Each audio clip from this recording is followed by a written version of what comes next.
till words turn into noise. Yeah, we go round and round again, but people, we were meant to blaze a life that's beautiful. Yeah, we got so much love to give. Don't look to the left or right. You know the future's worth the fight. Don't look to the left or right. Hey, yeah. L-O-V-E rolls off the tongue, but sometimes the word's just not enough. Gotta dig a little deeper. You gotta love with your life, like a fire burning strong, till the night is come and gone. There's a hope that lives in you. You gotta love with your life, like a warrior's fight, lay it on the line. If you wanna see a change, you gotta love with your life. Esta mañana quiero compartir con ustedes una palabra y vamos a pasearnos por algunos textos bíblicos, y yo le invito a que usted esté muy atento, que ojalá pueda tomar nota y que podamos hacer lo que hace la vaca. La vaca tiene un proceso que se llama rumiar, ¿cierto?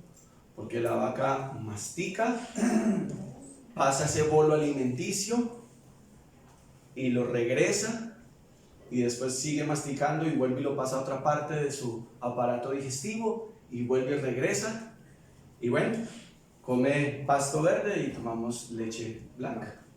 Parte del proceso de lo que el Señor diseñó para que así fuera. Quiero hablar esta mañana de placebos de fe. Placebos de fe. ¿Qué es un placebo? ¿Usted ha escuchado ese término? Supongo yo. Un placebo, ¿qué será? ¿Sabe algo? Pensamos que los placebos se originaron con la medicina. Es lo que como que a veces en primer lugar asociamos, que resulta que no. Que si nosotros vamos a estudiar un poquitico en la historia, nos vamos a encontrar que el placebo era algo que se usaba en la Edad Media para, o como parte de lo que se le pagaba a las plañidoras para que lloraran o que lamentaran porque había un muerto, ¿sí? Y la interpretación que se daba para ese momento la tengo aquí, entre comillas, y es sustitución casi fraudulenta de lo real, porque a estas mujeres lloraban porque se les pagaba. Había una motivación diferente a lo real para que pudieran llorar. Usted y yo lloramos cuando hay unos asuntos que tocan nuestros sentimientos o nuestras emociones, pero que sí tienen que ver con nosotros, ¿cierto? Hay situaciones que lamentamos, pero pues no nos provocan llorar. A estas mujeres les tocaba provocar llanto porque ese era su sustento, les pagaban para eso, ¿sí? Entonces es la sustitución casi fraudulenta de lo real. Y yo quiero hablar esta mañana de 3 placebos de la fe. Hemos sustituido nuestra fe en 3 puntos que voy a tocar esta mañana. Hemos dejado que nuestra fe se vea atacada con un casi no hay problema, o hacernos los locos con lo que pudiera pasar de eso que estamos entendiendo, de eso que está pasando en nuestra vida. El primer texto bíblico que quiero compartir con ustedes tiene que ver con Hebreos 10:39, y este es el punto de ancla esta mañana. Este es el punto de ancla. Hebreos 10:39 dice: pero nosotros no somos de los que retroceden para perdición, sino de los que tienen fe para preservación del alma. Hoy está con nosotros Juan Pablo Cortés. Juan Pablo Cortés es un competidor de ciclismo profesional, se está preparando. Hace 8 días estuvo por allá en Cali haciendo unas competencias, le va muy bien. Juan Pablo, cuando usted se sube a hacer velocidad, ¿usted para dónde coge? ¿Para dónde van todos o al lado contrario? Para dónde van todos, ¿cierto? Dice, pero nosotros no somos de los que retroceden. Yo creo que ese sería un buen video, se haría viral si en una competencia en lugar de echar para adelante echamos pues para atrás, ¿sí? Si en lugar de buscar en la pole position el primer lugar, los carros de mucha velocidad, en lugar de ir hacia adelante vamos hacia atrás. Eso no es posible. También en nuestra vida espiritual no es posible, no se entiende como posible que usted y yo retrocedamos. Dice, pero nosotros no somos de los que retroceden, porque el que retrocede, ¿qué pasa? Se pierde. sino de los que tienen fe, y la fe es lo que nos permite proyectarnos. Usted por la fe está sentado aquí. Usted por la fe se levantó, tomó una decisión, el Señor motivó su corazón y usted dijo, voy a ir a la iglesia, voy a congregarme, voy a ir a escuchar la palabra del Señor, voy a ir a adorar el nombre de Dios. Sino de los que tienen fe, ¿para qué? Preservar el alma.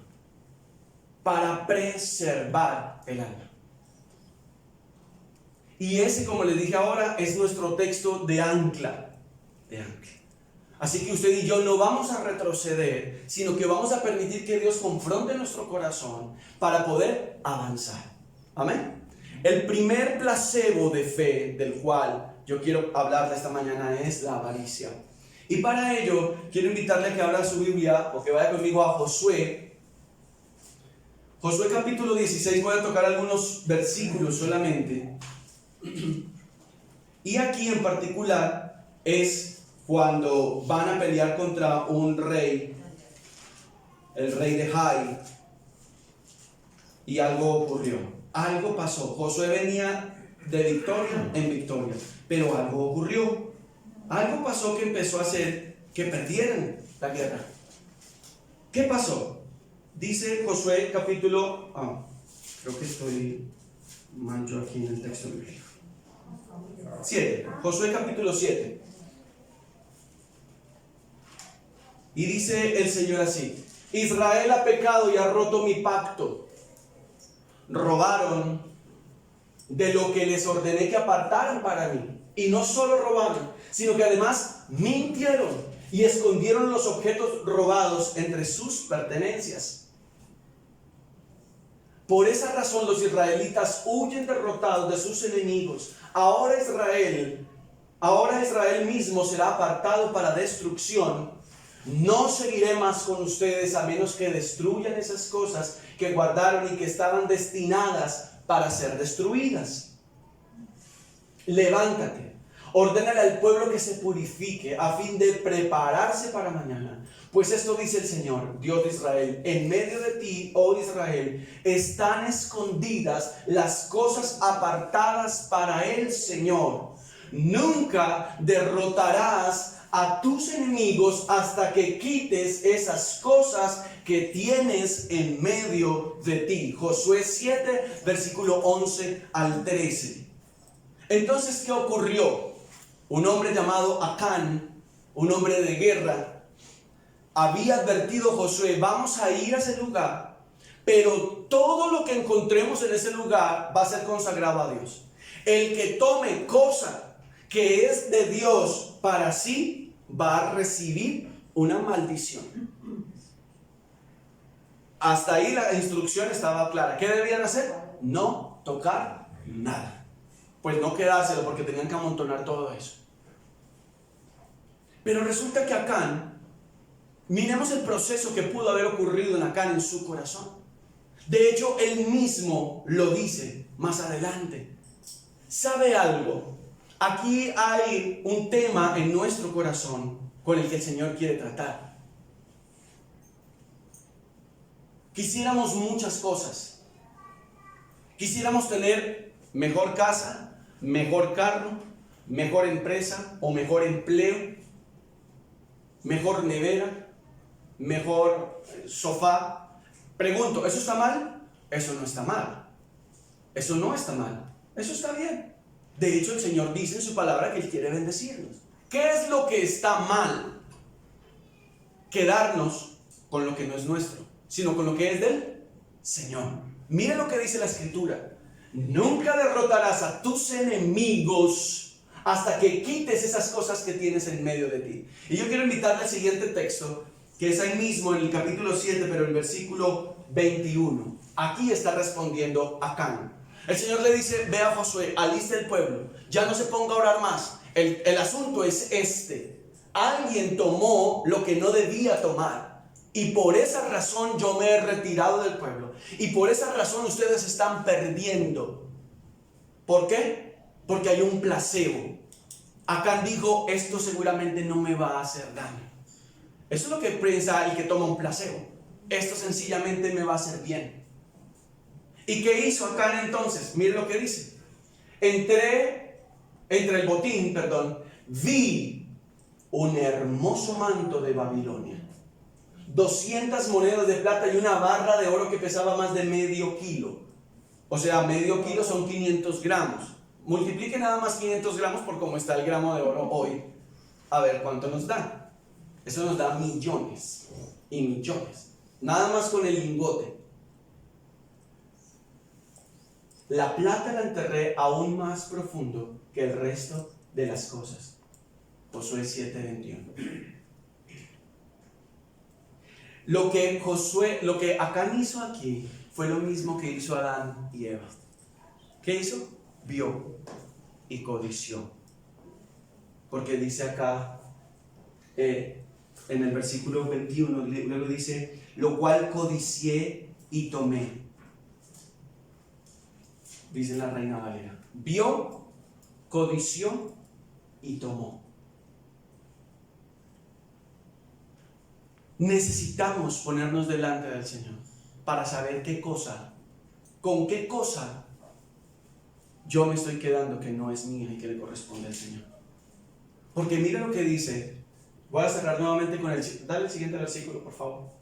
El siguiente. Nunca derrotarás a tus enemigos hasta que quites esas cosas que tienes en medio de ti. No dejemos que la avaricia nos diga en nuestra mente, no, después yo arreglo, después yo hago, después yo me pongo al día, después yo devuelvo. ¿Será que por acá pasó la idea de yo voy a tomar esto, lo voy a invertir y después lo regreso? No hay problema. El Señor conoce mi condición. El Señor sabe. El Señor me entiende. Lo único que el Señor entiende son sus principios. Y el Señor en su amor y en su justicia se mueve para con usted y para conmigo. Para con usted y para conmigo. Un día estaba yo en Armenia con un amigo. Estábamos ministrando, nos habían invitado a una campaña evangelística y estábamos haciendo equipo de trabajo. Yo estaba dirigiendo los tiempos de adoración y él estaba llevando la palabra y entre esas cosas de los días que pasaron allá, tuvimos una invitación para hablar con el presidente de los pastores de Armenia. Y él se iba a reunir con Rick Warren, que para esa época había salido su bestseller de Una vida con propósito. Llegamos a su casa y entonces yo me había puesto unos zapatos como me gustan, bien bonitos, muy, muy elegantes mis zapatos. Yo caminaba como por el aire.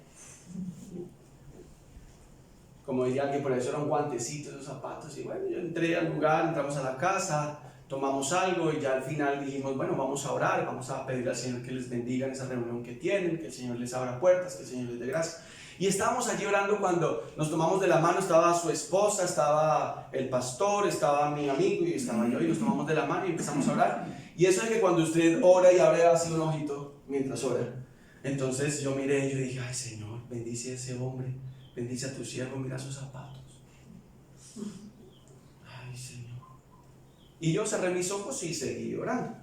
Y cuando volví a abrir el otro ojito, el Señor abría el otro ojito apuntando a mis zapatos. Y yo, oh, te reprendo en el nombre de Jesús. Y seguí llorando. Y yo ya no sentía esos zapatos que tenía míos. Fue tan claro eso, de dale tus zapatos. Yo ya no sentía que eso era mío. Y si yo salía de esa casa con algo que no era mío, iba a tenerme que ponerme a cuentas con el Señor. Y como que no quería. Y pues estábamos en un tiempo de ministración y no le iba a dar lugar yo al diablo. Y entonces terminó y yo dije, si no hago esto ya, no lo hago después. Le dije, pastor, hágame un favor y se sienta. Y me miró así y dijo, sí, está bien, se sentó. Le dije, hágame un favor, se quita sus zapatos. Y yo me fui quitando los míos y mientras yo me quitaba los míos, la esposa arrancó en llanto, se puso a llorar, pero así atacada. Y yo dije, ay, esa señora, ¿qué pasó?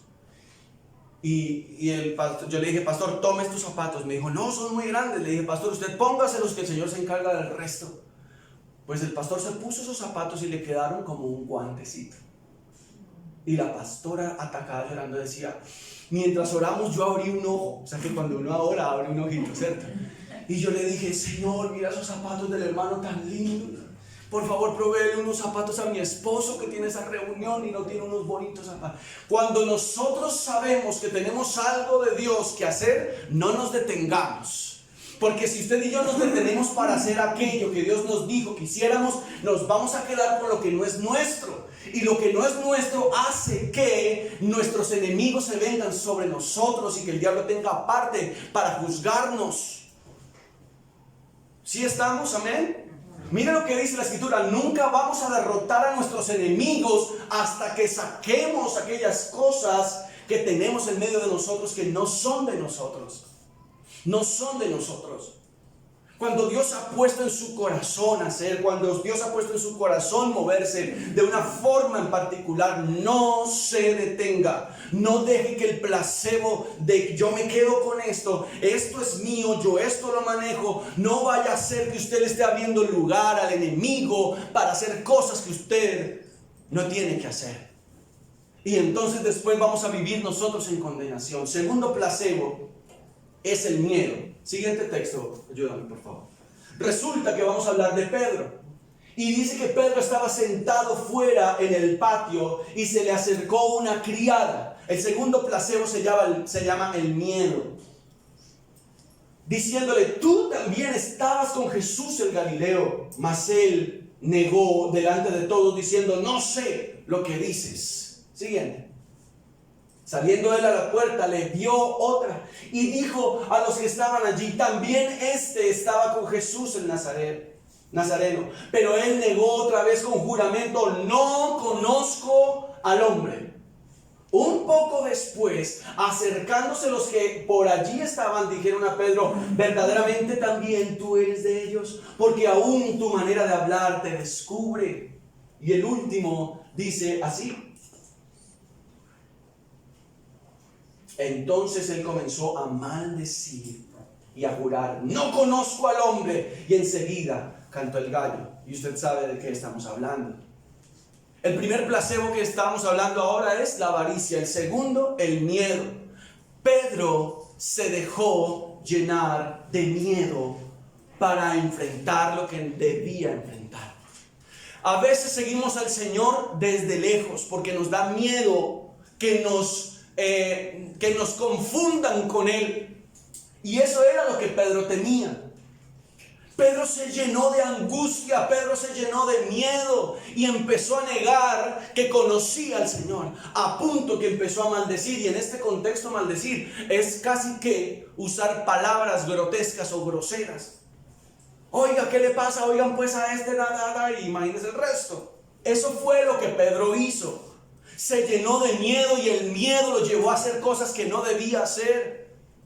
A veces amamos el miedo. Es mejor este lugar, mejor yo no me muevo, aquí estoy bien, aquí estoy tranquilo, mejor yo no lo hago, mejor yo no le hablo, mejor yo no digo que soy cristiano, mejor yo no me voy a mover, mejor déjeme aquí tranquilo, por favor, aquí estoy cómodo. Pedro estaba cómodo con los milagros, con la multiplicación de los peces, de los panes. Pedro estaba contento con la liberación del endemoniado, con ver que Lázaro resucitó, que la hija de Jairo resucitó. Él estaba cómodo, ese era su lugar de confort. Pero cuando viene la presión de quién eres tú y de quién soy yo, el miedo viene a tocar a la puerta. Cállate, sé prudente, cállate, no digas nada. ¿Para qué? No hay necesidad. Ay, no tienes necesidad de decir quién eres. Ay, Dios, pues Dios está ahí, Dios te ayuda, tranquilo. Pedro se llenó de miedo. Y fue tanto el miedo que terminó maldiciendo. ¿Qué tanto miedo he tenido yo para enfrentar lo que tengo que enfrentar? Para decir lo que debo decir, con respeto, por supuesto. Pero debo decirlo. Con integridad. Pero debo decirlo, con claridad, pero debo decirlo. No es un asunto religioso, es un asunto que me describe como hijo de Dios, porque soy yo quien está llevando el nombre del Señor adelante. ¿No hemos leído también? Por causa de ustedes mi nombre es vituperado todo el tiempo. Porque en lugar de hablar y en lugar de reflejar la luz de Cristo, nos arrinconamos y guardamos silencio. Yo mejor no digo nada, yo mejor no. Es que necesitamos aprender a hablar de los principios sin ser religiosos. Es que necesitamos aprender a hablar verdad sin ser religiosos. Es que necesitamos pararnos firmes delante de quien sea, no con orgullo ni con altivez, pero hacer lo que nos corresponde. Hacer lo que nos corresponde. Ayer conversábamos con una persona que nos estaba pidiendo consejo por algo, y después de todo el día de momentos y momentos de conversaciones a través del WhatsApp, mi esposa me dice: amor, ¿le hablas tú? Le dije: ¿estás segura? Le dije: sí. Me dijo: sí. Entonces yo le dije: mira, si tú no sales de ese lugar, si tú no confrontas lo que tienes enfrente, pues el único que va a perder eres tú. ¿Qué más quieres que te digamos? Tienes que salir de ese lugar. No, pero es que es la familia. Y entonces ellos no te están dando para comer, ellos lo que están haciendo es pasar por encima tuyo, no te están respetando, te están utilizando, te están sonsacando. Y entonces, ¿qué vas a hacer? ¿Vas a seguir viviendo así? Tú decides. Mire, Pedro se arrinconó, una mujer lo arrinconó, otra mujer lo arrinconó más, y vinieron otros y terminaron de acabar con la vida de Pedro. ¿Sí se da cuenta cómo es el proceso? ¿Usted recuerda quién arrinconó a Elías? Una mujer. Y no estoy siendo sexista, ni estoy siendo machista, por favor. Pero al hombre de Dios lo arrinconó una voz delicada.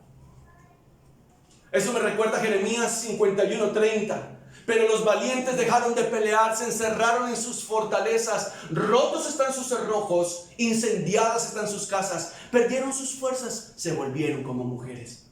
Me lo sé, aquí lo tengo rayado. Pedro dejó su valía y dejó de hacer lo que le correspondía como hijo de Dios. Se acobardó y se echó para atrás. Y pues a Pedrito lo tenemos que usar en este tiempo moderno para que nosotros seamos confrontados. ¿Cuántas veces yo me he escondido? ¿Cuántas veces yo me he callado? Y aún cuántas veces me he enojado porque me han tratado como que soy cristiano. Yo le digo una cosa: el Señor nos ayude, pero como vamos, las iglesias están a portas de ser censuradas en Latinoamérica. Nosotros no vivimos en Corea del Norte, nosotros no vivimos en China, ni vivimos en la India, donde tienen que literal hacer socavones en pleno año 2020 para predicar el evangelio.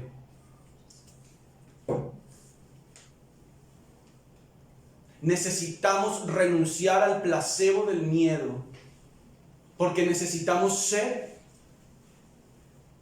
más radicales. Necesitamos ser entendidos en lo que el Señor nos está hablando por su palabra. O yo soy, o yo no soy. O yo me consagro al Señor y hago las cosas para darle honor al Señor, o no las hago. Porque entonces voy a estar en ese término medio. En ese término medio que al Señor no le gusta. En ese término medio que al Señor le provoca náuseas. Y el tercer placebo, discúlpame, y nuevamente termino con este texto. Nunca vamos a derrotar a nuestros enemigos hasta que quites esas cosas que tienes en medio de ti. La avaricia, el miedo. Y el tercer placebo del que quiero hablarle esta mañana se llama esa sobradez que nos dice: aquí voy yo. Es la que ha hecho que muchos hombres de Dios que han estado en lugares altos y de renombre pierdan su dignidad. La sobradez. Y voy a hablarles de Sansón. Día tras día, Dalila estuvo fastidiando hasta que Sansón se hartó de tanta insistencia. Día a día. Entonces finalmente Sansón le reveló su secreto. Nunca se me ha cortado el cabello, le confesó, porque fui consagrado a Dios como nazareo desde mi nacimiento. Siguiente. Si me raparan la cabeza, perdería la fuerza y me volvería tan débil como cualquier hombre. Dalila arrulló a Sansón hasta dormirlo con la cabeza sobre su regazo y luego hizo entrar a un hombre para que le afeitara las 7 trenzas del cabello. De esa forma, ella comenzó a debilitarlo y la fuerza lo abandonó. La sobradez hace que durmamos en los brazos de Dalila. La sobradez hace, el exceso de confianza hace que yo asome la cabeza tanto. Ay, es que me quiero dar un dientico. ¿Usted cree que el diablo está jugando? El diablo no está jugando. Dice la escritura que él vino para matar, para hurtar y para destruir. Así que si usted y yo le asomamos la cabeza, no la va a quitar. Y eso fue lo que hizo aquí. Mira lo que dice el primer versículo allí. Dice que Sansón estaba cansado de la insistencia de Dalila. Y me acuerdo de un poema de Paulo Coelho que dice: tan insistente como la gota que cae sobre la roca hasta que la rompe. Así es mi amor por ti. Y de hecho una de las torturas, llamada la tortura china, era esa. Metían entre un cajón. Algunas personas contaban que en la cárcel de Gorgona, en el Pacífico, tenían esa clase de tortura. Lo metían entre un cajón así, quedaba de pie, y le ponían un chorrito pequeño de agua. Por más que él se moviera, el agua siempre le iba a caer en la cabeza. Y comenzaba con un dolor de cabeza, y luego dicen que eso sonaba cuando se abría el cráneo. Tan descriptivo. Pero, ¿usted cree que el enemigo no insiste con usted? El enemigo insiste con usted y conmigo. Él no se cansa. Él no se va a cansar hasta cuando finalmente sea ya puesto en juicio. Él no se va a cansar. Así que si usted y yo no insistimos, siendo humildes delante del Señor, nuestra sobradez nos va a costar caro. Cuando usted y yo nos comportamos como sobrados, y yo amo a los antioqueños y le doy gracias al Señor por estar en esta tierra que me ha bendecido, que me ha dado familia y que me ha permitido ejercer el ministerio. Hay una palabra que ustedes tienen tan bonita que es: hágale pues. Hágale pues, hágale. Y en el comercial Leonel Álvarez dice: si es ya, es ya. ¿Cierto? Y eso es lo que los califica a los antioqueños con unas calificaciones muy altas. Les daba unos promedios altísimos en la economía, en la inversión, en muchas cosas. Después de 20 años de metro acá en Bogotá están abriendo el primer hueco. Entonces, esa fuerza de trabajo que tienen los antioqueños, de alguna forma también los ha hecho llevar a lugares que no deben estar. Porque no está esa prudencia de acá, téngase. No, es que véalo, ahí es, por ahí es. ¿No vio que brilló? Por ahí es. Hágale que ahí está la veta. Hágale. Que hay que romper. Ya le traigo la pala, se la traigo ya, de una. Sí, es que es así. Y no les da miedo untarse y no les da miedo agacharse a recoger esto, no. Y eso es una cosa que yo quedo así como boquiabierto. Y en Bogotá somos, no lo sé. ¿Está haciendo frío? Vamos a tomarnos una chamba. Pero el antioqueño es echado para adelante. Pero eso puede ser su propio hueco. Eso mismo, esa fortaleza puede terminar siendo también su propia perdición. Porque es sobrado. ¿Quiénes se ganan los realities a nivel nacional? Los paisas, ¿cierto? Los paisas, y entonces uno de esos tipazos así, haga de cuenta. Bueno, respetando. Sí, y entonces uno los ve allá y uno ve los cafeteros, son un poquito más así, y los rolos, ¿cierto? ¿Sabe algo? Necesitamos dejar de estar nosotros poniendo nuestro corazón en los brazos de Dalila. Jueces, yo dije Josué. Estamos allí. Qué pena, gracias. Jueces 16, 19. Había confundido con el anterior. Gracias. Necesitamos aterrizarnos, iglesia. Necesitamos recalcular, como dice el GPS, cuando tomamos la dirección incorrecta. Necesitamos movernos de tal manera que podamos honrar a Dios en todo lo que hacemos. Pero la sobradez nos puede llevar al precipicio. Y ese precipicio no sabemos qué tan hondo sea. Así que es mejor vivir no con miedo, pero aquí, sabiendo que definitivamente fue Dios quien me habló. Definitivamente fue Dios quien me dijo, muévase. Definitivamente fue Dios y no mis impulsos y mi sobradez para llegar a hacer cosas. Mire, dice que Dalila arrulló a Sansón hasta dormirlo con la cabeza sobre su regazo. Venga que no es para eso. Venga, duerma. Venga. Y así el diablo puede tener a mucha gente confundida. Venga, tranquilo. Siga así. Esté tranquilo, venga. ¿Sí? Y cuando estaba dormido, dice, mandó a llamar a un hombre que le cortara las trenzas, que no se había cortado en toda su vida por el voto que había hecho. Y resulta que en ese momento, por la sobradez, porque si usted lee hacia atrás, venían varias ocasiones en que Sansón le decía a Dalila cosas que no eran, y que ella, como lo estaba vendiendo con su pueblo, los filisteos, entonces ya ella estaba, ay, si tanto me amas, ¿por qué me mientes? Y si tanto me amas, ¿por qué no me ayudas? ¿Y por qué no me revelas tu secreto? Y entonces ahí dice, ya harto de esa situación, Sansón le revela su secreto. Y Dalila lo recuesta aquí en sus piernas y lo hace dormir. ¿Sabe qué dice Proverbios? Que la mujer mala reduce al hombre a un bocado de pan. Por la naturaleza caída, quiero que me entienda algo, o mejor, quiero hacerme entender con algo. Las mujeres, por naturaleza caída sin Cristo, son manipuladoras. Y los hombres sin Cristo no disciernen. Como máquinas, en automático, sin pensar. Así que necesitamos mirar qué estamos haciendo, cómo estamos caminando.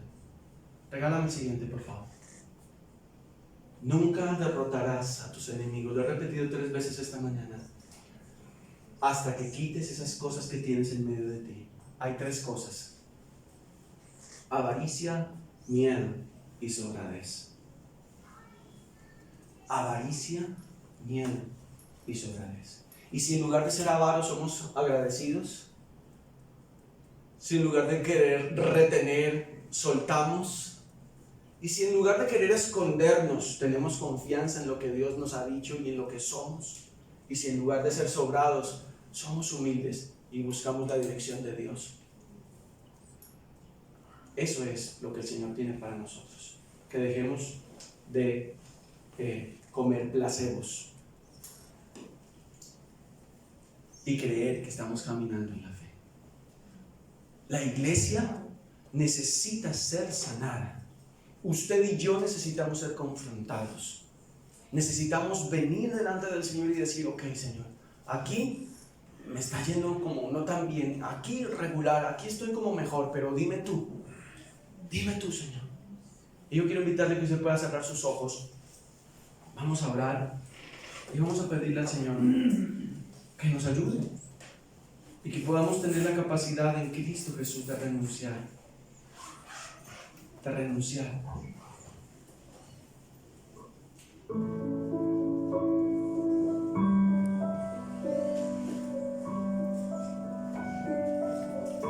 ¿A quién iremos, Señor?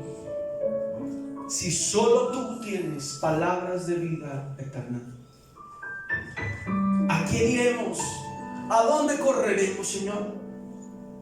Esta mañana, Señor, te damos gracias porque tu palabra nos ha confrontado. Esta mañana te damos gracias porque tu palabra ha venido sobre nosotros y nos ha dado vida abundante. Renunciamos, Señor, a la avaricia. Renunciamos en el nombre de Jesús a retener lo que no es nuestro. A retener, Señor Dios mío, aquello que debe ser tuyo. A saber que si tú nos has hablado debemos obedecerte. Renunciamos al miedo. Renunciamos a ser cobardes, porque tu palabra dice que los cobardes no heredarán el reino de los cielos. Renunciamos a estar escondidos, Señor,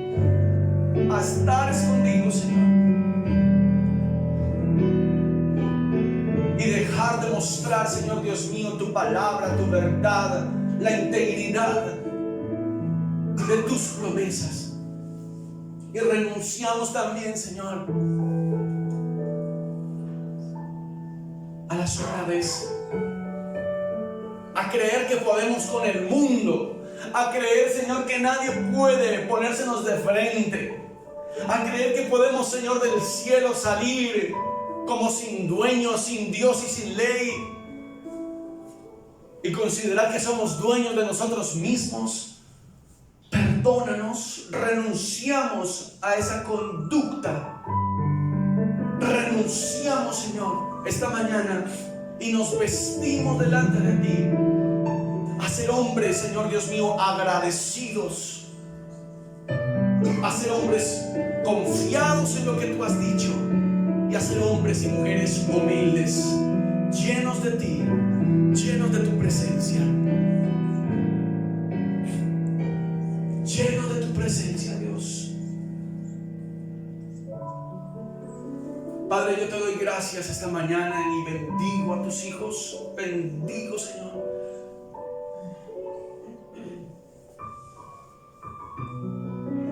Padre del cielo, que esta sea una semana donde podamos seguir viendo tu mano de poder. Que esta sea una semana, Señor del cielo, donde podamos seguir viendo tus milagros, tus prodigios. Padre, que esta sea una semana donde sean activadas todas aquellas cosas que estaban cerradas, que se puedan abrir, Señor, para gloria de tu nombre. Padre, que esta sea una semana donde se cierre todo aquello que nos va a hacer daño o que nos iba a hacer daño, que estaba programado para que fuésemos vencidos en el nombre de Cristo Jesús. Que esta sea una semana donde podamos ver tu mano de poder. Señor, yo oro en el nombre de Jesús porque cada una de estas familias, Señor, podamos estar en sanidad física, emocional y espiritual. Padre, que sea una semana donde podamos reflexionar acerca de esta palabra que nos has dado. Que esta sea una semana, Señor, donde podamos caminar delante de ti en integridad. Haya la provisión, Señor, en la casa de cada uno de mis hermanos, en su alacena, en su provisión económica, en su provisión emocional, física, espiritual, Señor, en el nombre de Cristo Jesús. En el nombre de Cristo Jesús, Señor. Padre, damos honor y damos gloria a ti, porque tú has sido bueno, porque hasta aquí nos has ayudado y sabemos que no nos vas a abandonar. Descansamos, Señor, en tu nombre y descansamos en tu presencia, en el nombre de Cristo Jesús. Amén y amén. Den un aplauso al Señor por su palabra. Damos gracias. Tú eres mi escudo, mi fortaleza. Eres la paz que sustenta mi ser y me alienta.